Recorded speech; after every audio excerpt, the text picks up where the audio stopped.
Kita diskusi tentang SWF atau Sovereign Wealth Fund lebih dalam lagi sekarang. Kalau video terdahulu kita membicarakan secara garis besar apa yang Saudi Arabia lakukan, apa yang Norwegia lakukan, dan apa yang Uni Emirat Arab lakukan. Sekarang SWF kita bicara lebih dalam lagi. Memahami dunia SWF, Sovereign Wealth Fund modern, harus berbasis New Economic Model. Tidak bisa dilihat menggunakan Keynesian, tidak bisa menggunakan Neolib ekonomi. Melihat Neolib kapitalisme itu gampang. Kalau ada orang yang mengatakan takut inflasi, apa-apa menggunakan mistar penggaris grafik inflasi, itu mereka adalah berbasis ekonomi Keynesian. Pasti mereka Neolib. New Economic Model bisa nggak ada inflasi walau duitnya dicetak dari tin air, dari angin. Contoh sederhana, kalau kita cetak uang 100.000 dari angin, lalu kita kasih ke mbok-mbok di pasar, uang tersebut dia beli 10 kilo jagung misalnya. Lalu jagung tadi dia buat perkedel jagung yang dia goreng, lalu dia jual, dia dapat 100 buah perkedel jagung dan dijual masing-masing satuannya adalah Rp2.000. Dengan cara ini ada inflasinya enggak? Inflasi itu kalau duit diam, kalau nabung makan bunga, itu inflasi. Kalau beli barang impor konsumtif, itu pasti inflasi. Kita kembali ke pelajaran ala Neolibs di chapter yang lain. Sekarang kita ingin negara kita tidak berhutang lagi. Setuju ya? Masih mau coba pemahaman ekonomi Neolibs atau mau menggunakan modern ekonomi teori? Masih belum kapok ya?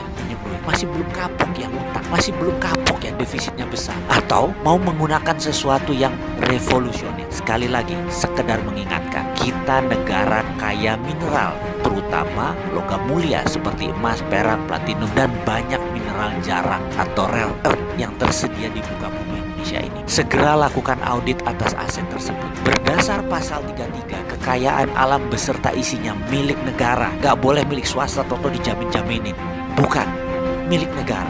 Setelah diaudit, maka kita akan mendapatkan jumlah deposit. Sekali lagi, jangan pikirkan bagaimana sulitnya nanti nambang, bagaimana di mana areanya, ada yang open pit atau bagaimana nanti teknologinya, refinery smelternya mahal. Itu urusan swasta, itu urusan partikelir. Nanti kita nih negara, kita di atas swasta. Jangan pikirkan dulu mengenai teknologi, cara tambang dan lain sebagainya. Dalam SWF, Sovereign Wealth Fund, di dalam New Economic Model, mineral tadi tidak akan pernah ditambang. Ingat, tidak akan pernah diproduksi karena bukan untuk kebutuhan tambang yang seketika. Bukan, kita tidak memerlukan materialnya. Nanti sovereign artinya kedaulatan. Maka kita bicara siapa yang punya logam mulia, mereka berdaulat. Ingat itu kata-katanya. Yang punya logam mulia mereka berdaulat. Jauh di atas dolar, jauh di atas yuan. Kita hitung misalnya cadangan emas Indonesia, katakanlah setelah kita audit ternyata ada 100.000 ton. Angkanya sekitar itu memang. Dan itu ada di perut bumi Indonesia.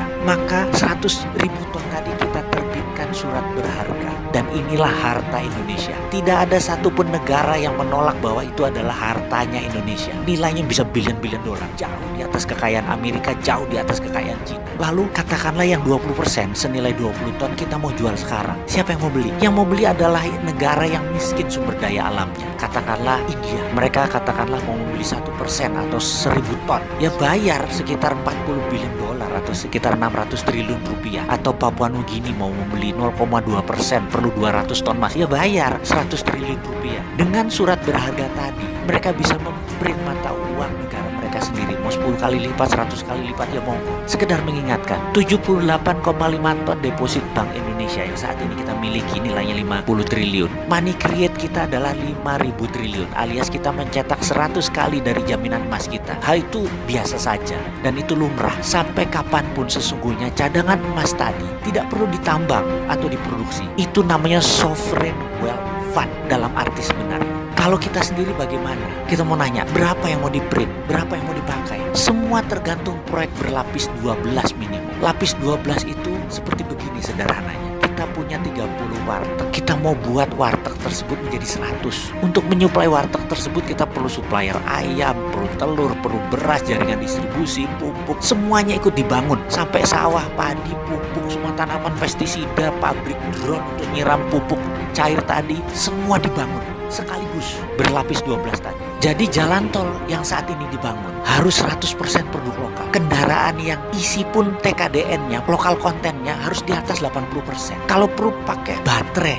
listrik yang 100% buatan Indonesia, sehingga tidak impor BBM. Dan kendaraan itu pun mendistribusikan hasil pangan, pupuk yang semua buatan Indonesia. Kalau bangun jalan tol, besinya impor, isinya kendaraan asing bukan buatan Indonesia, pakai bensinnya impor, isinya pupuk impor, bangunnya pakai ngutang. Lah bingung kita ngurus kalau kayak gini nanti. Pakai SWF jauh lebih efisien, berdaulat pakai SWF itu, dan perlu nyali besar untuk berani berdaulat. Wahai pemimpin bangsa, beranilah.